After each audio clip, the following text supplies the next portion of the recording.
Okay so very very good evening guys, कैसे आप लोग? Good evening everyone. फटाफट मुझे ऑडियो वीडियो चेक दे दीजिए। गुड इवनिंग नरेंद्र आदि।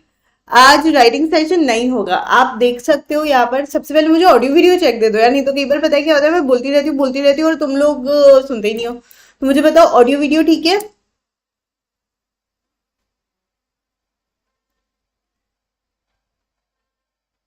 All okay? ठीक है। तो फर्स्ट थिंग फर्स्ट, आदि टू योर क्वेश्चन। बेटा यहाँ पर आप देख सकते हो कि मैंने ना पिन करके रखा हुआ है एक लिंक। तो ये जो लिंक है ये आप लोगों के बड़े काम का लिंक है। इसके अंदर सारे नोट्स, हैंड रिटन नोट्स जो है यूनिट 1 के पार्टनरशिप एक्ट के मैंने लिख कर डाल दिए। ओके।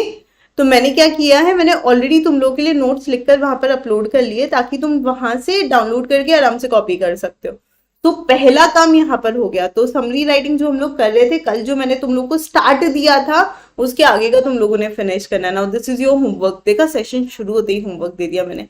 यार नहीं यार, ये लैग आ रहा है क्या? लैग आया था ना अभी, है ना? चलो वापस से सुन लो। तो कल जो मैंने समरी राइटिंग सेशन लिया था उसके अंदर जो नोट्स लिखवा रही थी मैं यूनिट 1 के, वो पूरे के पूरे नोट्स यहाँ पर ऑलरेडी ये जो पिन लिंक है उसके अंदर जाओगे मिल जाएंगे।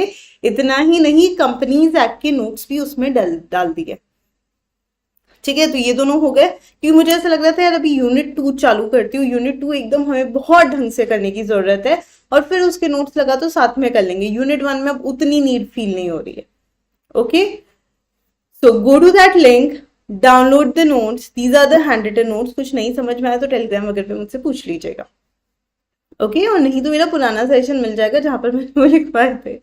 So yes, very very good evening to all the people who have joined just now, जिन्होंने मेरे पुराने लेक्चर्स नहीं अटेंड किए हैं या जो रिकॉर्डेड देख रहे थे। तो good evening guys, and I really hope you guys are doing well. मैं हूँ Swati Agarwal, I am chartered accountant as well as company secretary. मैंने CA BCom ऑनर्स किया and it's been 10+ years I have been teaching. I think that is like the bigger achievement apart from being CA and CS। And मुझे एक चीज पता है कि जब हम लोग कोई भी चीज बहुत शिद्दत से करने की कोशिश करते हैं ना, ये कायनात हमें एक मौका दे ही देती है।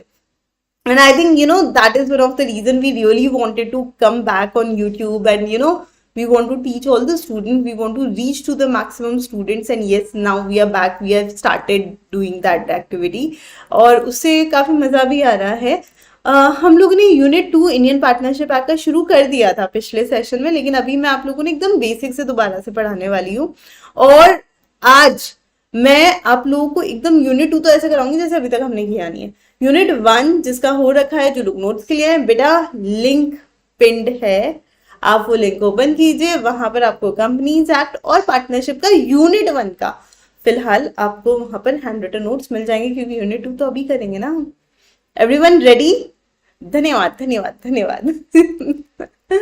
Okay, so here we are with unit number 2 and section number 9। अगर आप लोगों को थोड़ा बहुत ब्लर थोड़ा बहुत याद होगा तो यूनिट नंबर 1 में हम लोगों ने सेक्शन 7, 9, 28 इन सब के बारे, 7, 8, 28 के बारे में बात करी थी।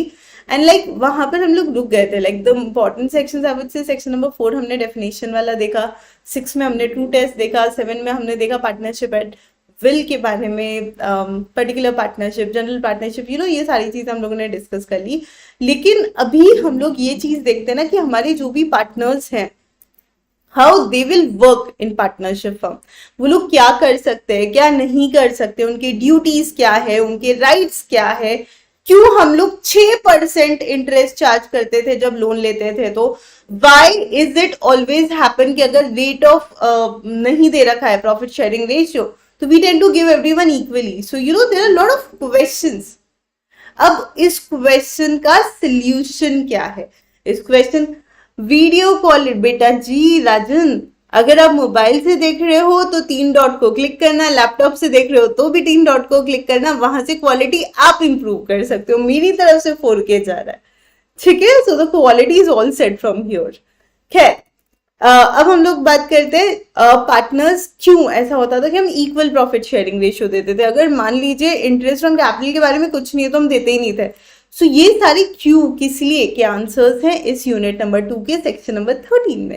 लेकिन 13 तक पहुंचने से पहले 9, 10, 11, 12 हमें देखने हैं, बिकॉज ये सारे सेक्शंस बताते हैं बहुत ही जनरल चीजें कि पार्टनर्स की जनरल ड्यूटी क्या है। So if I am a partner of a partnership firm और आप मेरे पार्टनर है, या फिर आप अपने एक पार्टनर से क्या एक्सपेक्ट करोगे अगर आप किसी के साथ बिजनेस कर रहे हो तो I think we all will agree on one page कि यार अगर मैं किसी पार्टनरशिप फर्म की पार्टनर हूँ या आप किसी फर्म के पार्टनर है, तो आप अपने पार्टनर से सबसे इंपॉर्टेंट चीज जो एक्सपेक्ट करेंगे वो ये है कि हम एक दूसरे के लिए फेथफुल रहें। Okay, we need to render true accounts, we need to render full information about the firm, about other partners, है ना, ये हमें ध्यान में रखना है। This is the most basic general duty of being a partner. तो जो भी हमारा ट्रांजैक्शन होता है between the partners, sale purchase से रिलेटेड कुछ भी, सारे ट्रू अकाउंट्स रेंडर करने, एक दूसरे को पूरी पूरी इंफॉर्मेशन शेयर करनी है। That is number 1। Okay, right.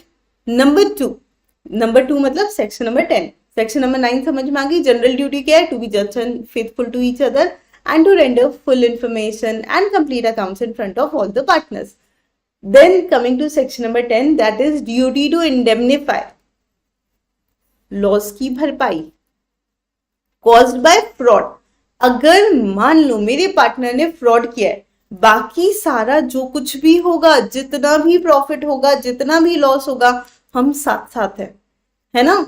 अगर हमारे पार्टनर का हमारी वजह से लॉस हो रहा है, उसकी वजह से हमारा लॉस हो रहा है, तो हम क्या कहेंगे? वी आर ऑल टुगेदर, हमें कोई दिक्कत नहीं है, हम लोग साथ में मिलके काम करते हैं, प्रॉफिट होगा तो भी शेयर करेंगे, लॉसेस होंगे तो भी शेयर करेंगे, अग्रीड। लेकिन सामने वाले ने अगर फ्रॉड किया और उसकी वजह से लॉस हो रहा है, तब ये सद्भावना नहीं रहती है मन में, तो हम क्या कहते हैं? तेरी वजह से नुकसान हुआ है क्योंकि तूने फ्रॉड किया है, अब तुम ही भरपाई करो। समझ रहे हो? सो हर एक पार्टनर जो पार्टनरशिप फॉर्म में पार्टनर है, उसकी जिम्मेदारी बनती है कि वो क्या करेगा? लॉस की भरपाई करेगा। और वो लॉस किस वजह से हुआ है? वो लॉस हुआ है फ्रॉड की वजह से, जो बिजनेस में फ्रॉड किया है। समझ गए? ठीक है, I just go to the lag खत्म हो गया ना, लैग। हाँ, नेक्स्ट, मैम आंसर राइटिंग कब होती है? बेटा उसके लिए अलग से सेशंस चालू होंगे and we are going to begin in coming week, question answer practice. ठीक है, छोटा छोटा लैग आ रहा है बीच में, अभी सॉल्व कर देती हूँ problem. Good evening ma'am, thank you for the guidance. थोड़ा डर लग रहा है रिजल्ट के लिए, बट कॉन्वर्सेशन विद यू, अरे सो थैंक यू। ओके, आप सुरक्षित जैसे अगर आप में से भी किसी को ऐसा लगता है you want that personal mentorship from my side, just fill the Google form. आपको टेलीग्राम पे लिंक मिल जाएगा, वहां से। अरे यार रुको,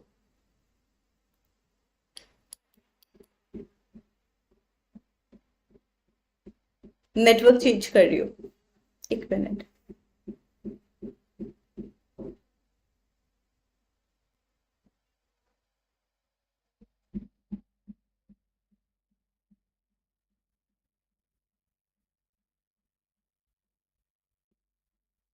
हाँ जी बताइए, अभी लैग खत्म हुआ?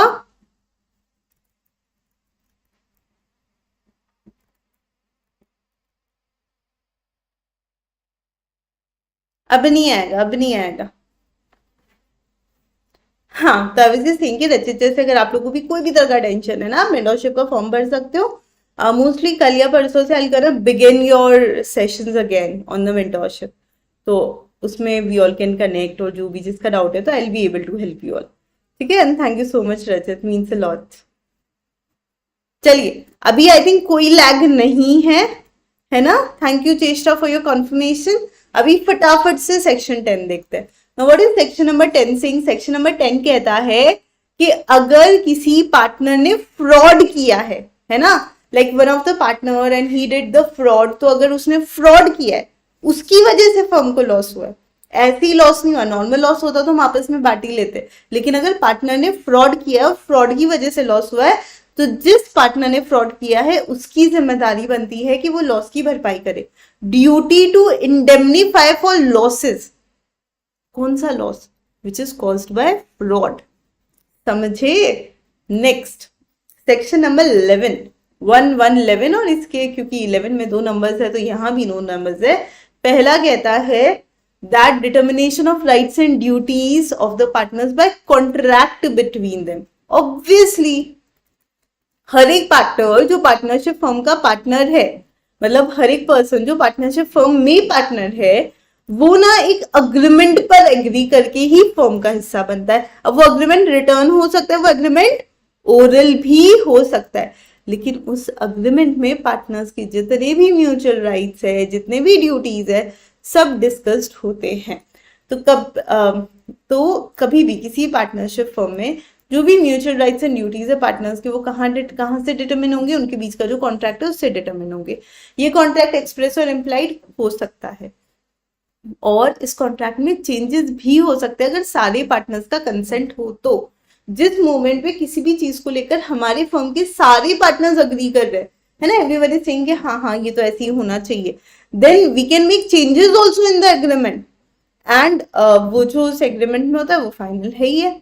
Now the second thing, agreement to restrain from trade. अगर हमारी एक पार्टनरशिप फर्म है और उसमें हम सारे मिलकर डिसाइड कर लेते हैं कि हम लोग जब तक पार्टनरशिप फर्म के पार्टनर है तब तक हम कोई और कॉम्पिटेटिव बिजनेस नहीं करेंगे, और हम सबने उसको साइन किया, अपनी मर्जी से किया है ना, तो अगर हम खुद को कोई और जगह भटकने से रोक ले तो क्या वो वैलिड है? Answer is Y E yes. Y yes, हाँ Y E S yes. Okay तो कभी भी अगर ऐसा होता है कि हम खुद ही पार्टनर्स मिलके ये डिसाइड करें कि we are agreeing on restraint of trade, we will not do any other competitive thing that of firm, तो ये जो कॉन्ट्रैक्ट होता है, ये partner shall not carry on any business other than that of firm, तो ये valid है। वैसे तो अगर आप किसी और को काम करने से रोक रहे हो तो वैलिड नहीं होता है, लेकिन पार्टनरशिप फर्म में अगर पार्टनर्स को रोका जाता है तो वो वैलिड है। Next, section number 12। Now how the conduct of the businesses, how the conduct of the partners are. हर एक पार्टनर का राइट है, देखो ड्यूटी नहीं लिखा, यहाँ क्या लिखा है? राइट। अब मैं एक्सरसाइज करना चाहूँ राइट तो ठीक है, नहीं भी करना चाहूँ तो ठीक है, तो मेरा अधिकार है कि मैं बिजनेस में पार्टिसिपेट करूँ, क्या मेरी जिम्मेदारी है? नहीं है। तो हर एक पार्टनर का अधिकार है, तो वो चाहे तो पार्टिसिपेट करे, चाहे तो नहीं भी करे। Next, every partner is bound to attend diligently his duties in the conduct of the business. मेरे बिजनेस में मुझे ये सारा काम करना है, एंड आई एम बाउंड कि मुझे अपनी ड्यूटीज को डिलीजेंटली परफॉर्म करना है। ओके तो हर एक पार्टनर बाउंड है कि वो अपनी ड्यूटीज को डिलीजेंटली परफॉर्म करे। Next, any difference arising as to ordinary matters connected with the business may be decided by majority of the partners. So maximum जगह में क्या होगा? majority से decision आएगा। कभी भी अगर पार्टनर्स के बीच में कोई डिस्प्यूट हो गया, कोई भी आर्ग्यूमेंट है, तो उसका डिसीजन कैसे होगा? मेजोरिटी से डिसीजन होगा। तो जो भी ऑर्डिनरी मैटर्स है जो बिजनेस से कनेक्टेड है, मेजोरिटी से हमें डिसाइड करना है। हर एक पार्टनर का राइट है कि वो एक्सप्रेसली अपना ओपिनियन दे जो भी मैटर्स होते हैं उसमें, लेकिन नो चेंज में be made in the nature of the business. Business के नेचर में कोई भी चेंजेस नहीं करने हैं बिना सारे पार्टनर्स के कंसेंट के। नंबर 4, हर एक पार्टनर का अधिकार है कि वो एक्सेस कर सकता है और इंस्पेक्ट कर सकता है बुक्स ऑफ अकाउंट्स को, और उसकी कॉपी भी ले सकता है। तो एक एक करके ऊपर से नीचे देख लो, हर एक पार्टनर का राइट है कि वो बिजनेस के कंडक्ट में पार्टिसिपेट करता है, डिलीजेंटली ड्यूटीज परफॉर्म कर सकता है। देन ऑर्डिनरी मैटर्स जो बिजनेस से कनेक्टेड है उसका मेजोरिटी से डिसीजन लेना है। अगर कुछ भी डिस्प्यूट हो जाता है तो हर एक partner books of account access कर सकता है और इंस्पेक्ट भी कर सकता है। अगर डेथ हो जाती है किसी भी पार्टनर की तो उसका जो लीगल रिप्रेजेंटेटिव है ना, ये उसकी ड्यूटी है कि वो इंस्पेक्ट करे और कॉपी ले ले बुक्स ऑफ अकाउंट्स की। ओके तो वो बकायदा बुक्स ऑफ अकाउंट्स को इंस्पेक्ट भी कर सकता है और उसकी कॉपी भी ले सकता है। मैम क्या हमें याद रखना है? बिल्कुल। मैम अगर पहले से पार्टनर की कोई बिजनेस हुई तो सहन देखो पार्टनर्स ही तो मिलकर अग्री करते हैं टर्म्स और कंडीशन। तो जब वो अग्री कर रहे हैं तो जिस पार्टनर की ऑलरेडी बिजनेस है वो ऑलरेडी कह देगा भाई मेरे तो ऑलरेडी बिजनेस है, मैं नहीं साइन कर सकता, मुझे तो तुमको एक्सेप्शन देना पड़ेगा ना। वो एक्सेप्शन मतलब मेरे लिए ये चीज अलाउड होनी चाहिए, तो उस पार्टनर के लिए अलाउ कर दी जाएगी। Okay so it is the partners who are sitting together making the decision, तो वो सबके म्यूचुअल बेनिफिट के लिए जो बेस्ट डिसीजन होगा वो ले लेंगे। यहां तक किसी को कोई डाउट, कोई क्वेरी, कुछ भी पूछना है तो प्लीज पूछ लीजिए।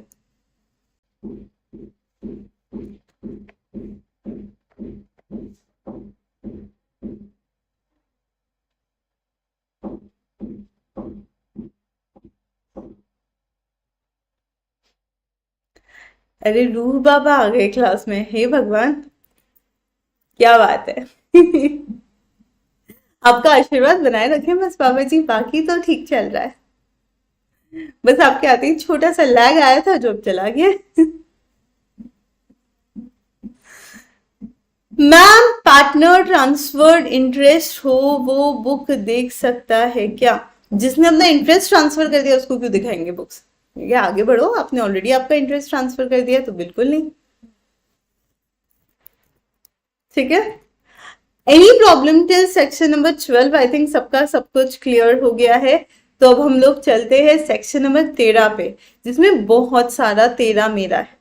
Okay, what do I mean by तेरा मेरा? देखो, पार्टनर्स कहते हैं क्या मुझे रेम्यूनरेशन मिलेगा? तो partners are not entitled for remuneration just for taking part in the business. भैया तुमको क्यों ही मिलेगा, तुमको प्रॉफिट शेयरिंग मिल रहा है ना, अलग से रेम्यूनरेशन। हाँ, लेकिन अगर पार्टनरशिप अग्रीमेंट कहता है कि इंटरेस्ट मिलेगा तो मिल जाएगा। पार्टनरशिप अग्रीमेंट अगर साइलेंट है तो उस केस में अलग से उनको इंटरेस्ट देने की जरूरत नहीं है, या सॉरी रेम्यूनरेशन देने की जरूरत नहीं है। Okay, that was point 1. Point number 2, partners are entitled to share equally the profits on। अगर प्रॉफिट शेयरिंग रेशियो नहीं है कहीं भी दिया हुआ, पार्टनर्स ने अग्री किया ही नहीं था कुछ, तो इसका मतलब क्या था? इक्वल प्रॉफिट है। Okay, next, where a partner is entitled to interest on the capital subscribed by him, such interest shall be payable only out of profits। So partner अगर कभी भी एंटाइटल्ड है इंटरेस्ट के लिए, तो अगर कैपिटल पे इंटरेस्ट दे रहे हैं, ये हमारा एक चल रहा है तरीका, तो उस केस में हमें वो प्रॉफिट में से ही देना है। अगर फर्म में कभी प्रॉफिट्स नहीं है तो इंटरेस्ट ऑन कैपिटल भी नहीं पे किया जाएगा।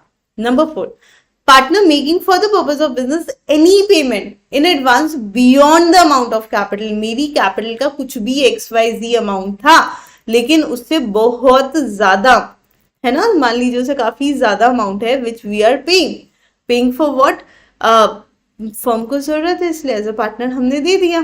तो अगर कभी भी पार्टनर फर्म को ओवर एंड अबव कैपिटल कुछ भी पे करता है ना, anything a partner page of, तो उस पर्टिकुलर अमाउंट पर 6% इंटरेस्ट देना ही पड़ेगा। ठीक है, उस पर्टिकुलर अमाउंट पे, यानी जो उसने एडवांस दिया है उस पर 6% पर एनम का इंटरेस्ट हमें देना है। मैम अगर ऑलरेडी हमारे एग्रीमेंट में हमने 8% डिसाइड किया तो दे सकते हो, हमने 3% डिसाइड किया दे सकते हो, कहीं नहीं लिखा हुआ मिनिमम। ये लिखा हुआ अगर कुछ नहीं डिसाइड करा है ना तो तुमको इतना देना है, समझे? अगर कुछ भी डिसाइडेड नहीं है then you will have to pay at least this much.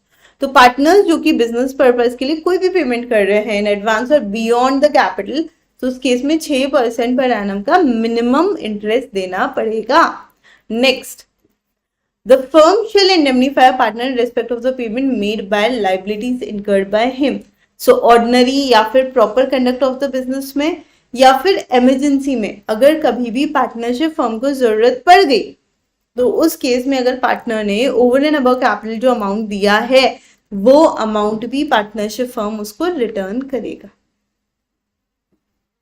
Okay, and last but not the least, a partner shall indemnify the firm for any loss caused by willful neglect। कभी भी अगर किसी भी willful neglect की वजह से अगर कोई भी लॉस होता है तो उस केस में पार्टनर्स लॉस की भरपाई करते हैं। आई बात समझ में? कुछ प्रॉब्लम यहां तक?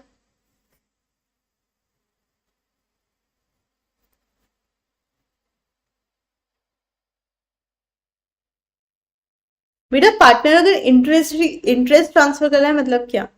इज दैट मीन कि उसने अपने पूरा अधिकार ट्रांसफर कर दिया, किसी को सारे शेयर्स किसी और को दे दिए? अगर हाँ, तो वो तब तक देख सकता है जब तक वो पार्टनरशिप से एग्जिट नहीं करता, क्योंकि जिसने खरीदा है इंटरेस्ट उसको तो राइट होता ही नहीं ना बिजनेस में पार्टिसिपेट करने का।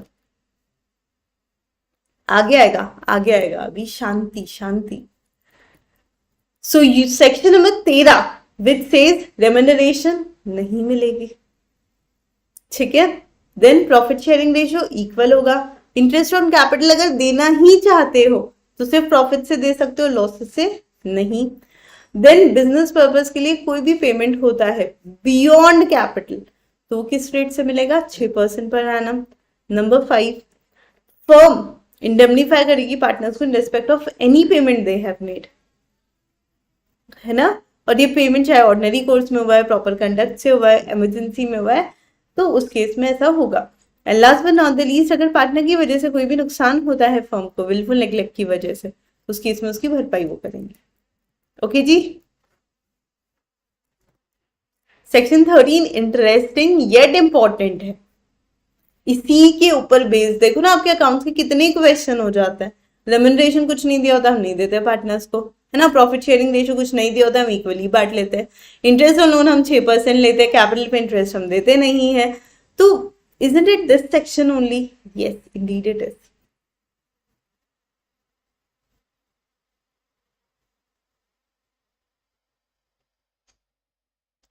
Cool, very good. Next, coming to section number 14, property of firm, partnership firm के एसेट्स, पार्टनरशिप फर्म की प्रॉपर्टीज।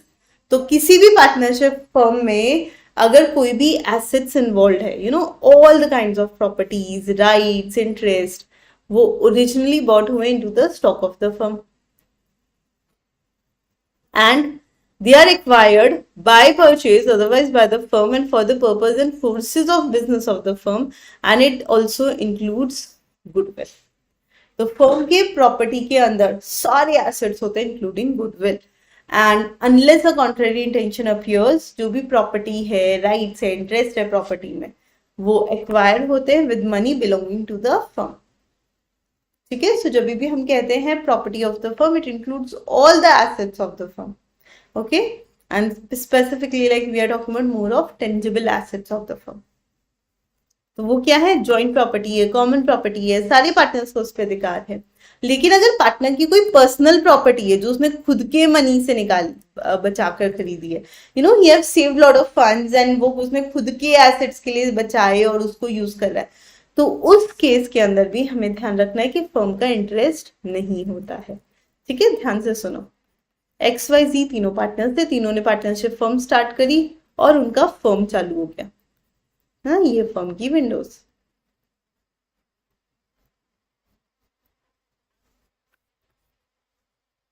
फाइन। अब यहाँ पर जो भी एसेट्स है वो तीनों की कंबाइंड एसेट्स है। लेकिन अगर कभी भी ऐसा फील होता है कि नहीं, कोई एक ही पार्टनर ज्यादा कर रहा है या कुछ भी है, तो उस केस में डिसीजन चेंज कर सकते हैं, नहीं तो इन तीनों का ही राइट है। नाउ व्हाट हैपन, इसकी ना पर्सनल प्रॉपर्टी भी बहुत है ना, उसके पास बंगला है, गाड़ी है, बैंक बैलेंस है, और ये उसने फर्म में आने से पहले ही उसने कमा लिया था इतना। तो वो जो पर्सनल प्रॉपर्टी, उसे कभी भी हम जॉइंट एसेट नहीं बोलेंगे। सिर्फ फर्म की जो प्रॉपर्टी, उसमें सारे पार्टनर्स का क्योंकि कैपिटल है, इसीलिए वो जॉइंट प्रॉपर्टी है। Next, application of property of the firm. Partnership firm की प्रॉपर्टी को अप्लाई कहाँ कर सकते हैं? उसको हम अप्लाई कर सकते हैं exclusively for the purpose of business. ठीक है, सिर्फ और सिर्फ बिजनेस पर्पज के लिए हम लोग यूज करेंगे। यहां तक कुछ भी डाउट है तो पूछ लीजिए। सेक्शन नंबर 15 खत्म हुआ है। एब्सेंस ऑफ पार्टनरशिप अकाउंट जी मैम, जैन का रिजल्ट कब तक? कोई अनाउंसमेंट नहीं है, we are expecting first week मार्च।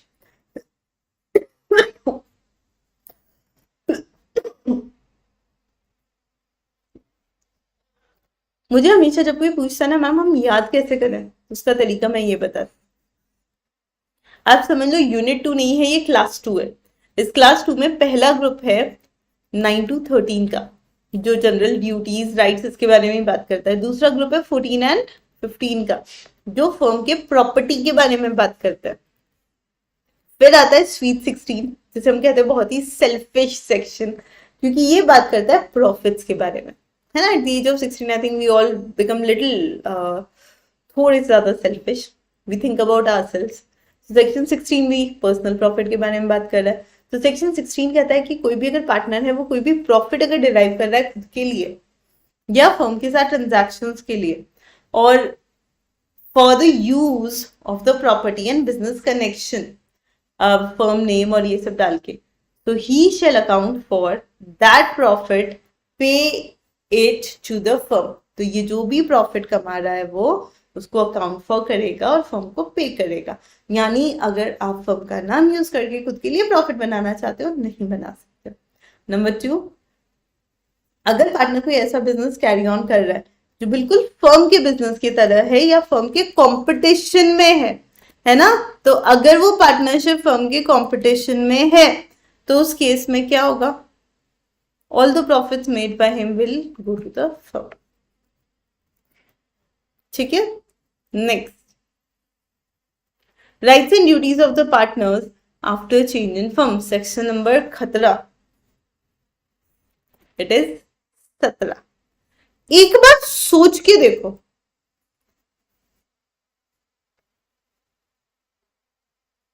है ना, एक बार ही सोच कर देखो तुम लोग, अगर बाय चांस जो भी पार्टनर्स के राइट्स और ड्यूटीज अगर वो वाकई बदल जाते फर्म के चेंजेस के साथ, तो कितने राइट्स कितने ड्यूटीज डालने पड़ते, तो बदलते ही नहीं है ना। जो है नया पार्टनर आ जाए या पुराना चला जाए, मे बी बाय डेथ और retirement, where the partnership is concerned and carry on business other than the business for which it was originally formed। तो जिस पर्पस के लिए बिजनेस फॉर्म होता है उसके अलावा और कुछ कर रहे हैं, या where the partnership business is carried on after the expiry of the term, या फिर जो हमारा टेन्योर था वो एक्सपायर हो गया, तो क्या होगा, तो सेक्शन नंबर 17 कहता है कुछ भी हो जाने दो ना, let everything and anything may happen, but जो भी पार्टनर है ना, उसके राइट्स और ड्यूटीज में फर्क नहीं आएगा, उसके rights and duties shall remain intact as earlier। Ma'am exam form की डेट आ गई है 1 मार्च और 14 मार्च, जी जी बिल्कुल करेक्ट आ गई है। तो मैम ऐसा तो नहीं एग्जाम फॉर्म अगर उस डेट पे तो उससे पहले ही रिजल्ट आना चाहिए, नहीं, लास्ट डेट से पहले आ ही जाएगा। ओके, कोई डाउट टिल सेक्शन नंबर 17?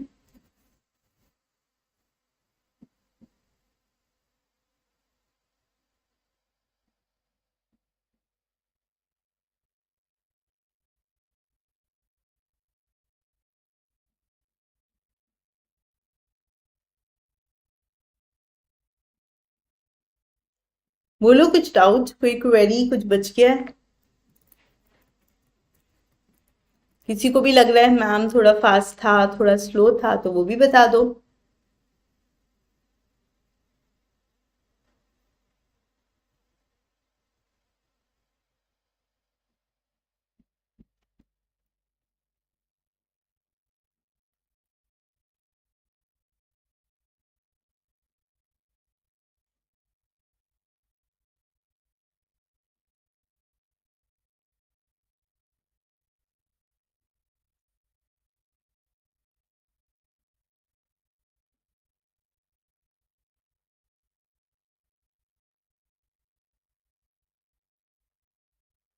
हाँ जी, till the time you guys are confirming, मैंने कहा मैं ये बता देती हूँ तब तक।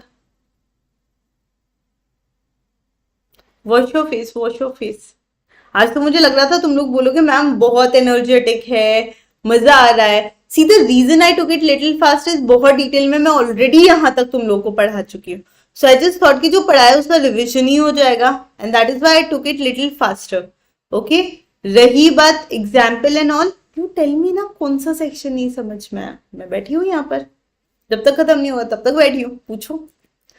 ओके, तो बैठे बैठे तब तक आप लोग को और ज्ञान दे देती हूँ। ये है हमारी पूरी बाहुबली टीम जिसमें हम लोग सारे मिलके आपको पूरी तरीके से आपको एग्जाम रेडी करेंगे। The people who have already given January उनकी कहानी अलग है, लेकिन मे वालों को इस बार आर्या पार। ओके, अगर हमारे पुराने कोई भी लेक्चर तुम देखना चाहते हो ना, समवन मे फील कि मैम मुझसे बहुत फास्ट फास्ट करना है, आप पढ़ा रहे हो, आप अपनी स्पीड से पढ़ा रहे हो, लेकिन मुझे तो 2x चाहिए, आप पुराने नोट्स पुराने लेक्चर्स एक्सेस कर सकते हो। ओके, सीए फाउंडेशन का एग्जाम ओरिएंटेड बैच है, इंटर का है, then we do have fast tracks of group 1 and group 2, तो देयर इज अ लॉट।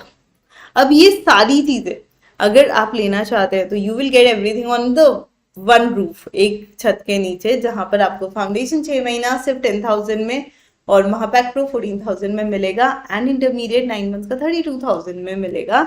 लेकिन रुको रुको, कहानी अभी बाकी है ना। एंड व्हाट इज दिस, अगर अभी आप लोग सब्सक्रिप्शन लेते टाइम एकाग्रता का कोड यूज करते हैं, है ना, if you guys are using Ekagrata as your code, तो आपको 20% का डिस्काउंट मिलेगा, 20% का complete discount. Wow, interesting. Okay,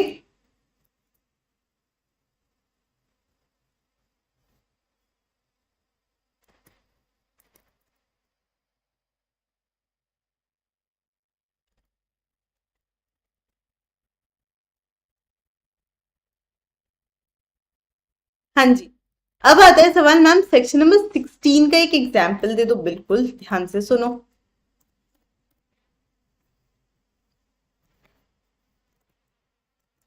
आपने अपना नाम नहीं बताया, अज्यूम डायना। सो डायना एक पार्टनरशिप फर्म की पार्टनर है, ठीक है। इनके फर्म का नाम है CDBA, ठीक है। ओके, अब Diana is one of the partner of the firm, पर डायना को ये ऐसा फीलिंग आने लगा है कि यार मेरा फर्म तो चलता ही मेरे नाम से, तो उसने क्या किया, एक खुद का अलग फर्म भी बना लिया। अब वो यहाँ के कस्टमर्स को सॉलिसिट करके वहां ले जाती है, कंफ्यूज करके वहां पर उनको कस्टमर मिल रहे हैं, etcetera etcetera etcetera, what ever said and done. Section number 16 कहता है आप कॉम्पिटेटिव बिजनेस कर ही नहीं सकते हो, नहीं तो ऑर्गेनाइजेशनल बेनिफिट नहीं होता। ओके, समझा?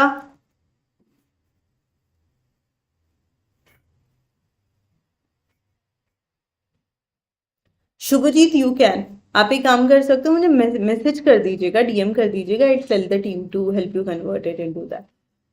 ओके, नहीं तो आप डायरेक्टली नंबर भी डायल कर सकते हो, जो सपोर्ट का नंबर है ना, वहां से भी विल बी रीडायरेक्टेड। चलो, तो सेक्शन नंबर 16 तक सबका हो गया है। अब मुझे ऐसा लगता है आज आपकी जिम्मेदारी है कि आप यहां तक रीड करें, ठीक है। अब ध्यान से सुनो, यहां पर अगर इसने अपना खुद का फर्म खोल लिया, पहली बात तो खोल ही नहीं सकती, लेकिन फिर भी खोल लिया, जितना प्रॉफिट होगा सारा इनको देना पड़ेगा। Why? Because you are already a partner in a partnership firm, you can not do anything competitive, लेकिन फिर भी करोगे, करो, पूरा प्रॉफिट इधर ला कर दो। दूसरा, ओके, डायना ना किसी थर्ड पर्सन से कुछ संभाल लेती है और कहती है पता है मैं उस पार्टनरशिप फर्म की पार्टनर हूं और वहां तुम जो रेट लगाते हो तुमको मुझे उसी रेट में देना पड़ेगा। अब इसने क्या किया, फर्म का नाम यूज किया और उससे प्रॉफिट डिराइव किया, दोनों ही गलत है as per section number 16। Okay, चलो, तो यहां तक किसी को कोई दिक्कत नहीं आई है, होमवर्क सबको पता चल ही गया है कि आप लोग को याद रखना है। याद रखने का तरीका बहुत ही सिंपल है। मुझे सेक्शन नंबर 9 से लेकर अभी याद करने हैं 17, तो अब मैं एक एक करके सोचूंगी। 9 से लेकर 13 मैम ने कहा था एक ग्रुप में है, 9 10 11 12 13 सिमिलर है, तो 9 तो जनरल ड्यूटी था पार्टनर का, है ना। 10 था duty to indemnify for losses caused by fraud. 11th 1 दो चीजें थी। हाँ, 11 के अंदर ऐसा था कि हमारा जो अग्रीमेंट है उसमें सारे टर्म्स और कंडीशन होते हैं, वहीं से डिटरमिन होता है। 11.2 कहता है कि रिस्ट्रेनमेंट ऑफ ट्रेड भी लगा सकते हैं। 12 था कंडक्ट, कैसे बिजनेस करना है कैसे नहीं करना है, और 13 के अंदर हमें ना तेरा मेरा करना है। तो 12 का पहले कंडक्ट डिस्कस कर लेते। कंडक्ट में हमने देखा राइट है पार्टनर्स का कि वो बिजनेस में पार्टिसिपेट कर सकते हैं, प्रॉफिट शेयरिंग रेशियो इक्वल मिलता है, तो ये राइट है। ओके, ठीक है। ओके, अब 12 इज अबाउट कंडक्ट। अगर मुझे बुक्स ऑफ अकाउंट्स भी देखना है तो मैं देख सकती हूँ। मुझे अगर मान लीजिए डेथ या रिटायरमेंट हो जाता है किसी पार्टनर का, तो उस केस में उसका लीगल हेयर भी देख सकता है books of accounts, right. That was 12। 13 के अंदर सबसे पहले बोल दिया रेमुनरेशन नहीं मिलेगा, फिर बोला प्रॉफिट शेयरिंग रेशियो इक्वल मिलेगा। देन उसके बाद में अगर पार्टनर को इंटरेस्ट ऑन कैपिटल लेना है तो वो कैसे ले सकता है interest on capital. Partner interest on capital सिर्फ एक केस में क्लेम कर सकता है जब प्रॉफिट हो, लॉसेस के केस में नहीं मिलेगा। देन उसके बाद में हमने देखा था कि इंटरेस्ट ऑन लोन अगर पार्टनर का कुछ चल रहा है, कोई भी एडवांस दिया तो वो 6% है। And like duty to indemnify for losses है, पार्टनर ने भी बिल्कुल नेग्लेक्ट किया तो उसकी भी गलती है। तो ये सेक्शन नंबर 13 हो गया। 14 और 15 दोनों एक ग्रुप में थे। दोनों किसके बारे में? फर्म के प्रॉपर्टी के बारे में। पार्टनरशिप फर्म में पार्टनर्स का जो प्रॉपर्टी होता है ना बेटा, वो फर्म का प्रॉपर्टी होता है, उसे हम कंबाइंड एसेट बोल सकते हैं। पार्टनर जब तक पार्टनर है तब तक यूज करते हैं, जैसे वो पार्टनरशिप से अलग होते हैं उनका उन एसेट्स पे ख्याल नहीं होता है। That is all about the bitter truth of partnership. Okay, फिर हमने देखा 16 एंड 17, ये दोनों ना वैसे इंडिविजुअल है, पर क्योंकि इंडिविजुअल इसलिए हम साथ में ही कर लेते हैं इनको। 16 क्या कहता है अभी हमने देखा। सेक्शन नंबर 16 बहुत ही सही चीज कहता है यार, किसी भी आप पार्टनरशिप फर्म में पार्टनर हो और कुछ भी प्रॉफिट डिराइव कर रहे हो, ओके, खुद के लिए या फर्म के साथ ट्रांजैक्शन के लिए, तो आपको फर्म का प्रॉपर्टी यूज करना है, बिजनेस कनेक्शन यूज करना है। Okay, then section number 17 which is no खतरा, कि फर्म में कुछ भी चेंजेस हो, कैसे भी चेंजेस हो, तो उस केस में पार्टनर्स के राइट्स और ड्यूटीज अफेक्ट नहीं होते। That's it. यहां तक रीड करके आइएगा कल, ताकि हम लोग इजीली सेक्शन नंबर 18 से शुरू कर सकें। Thank you.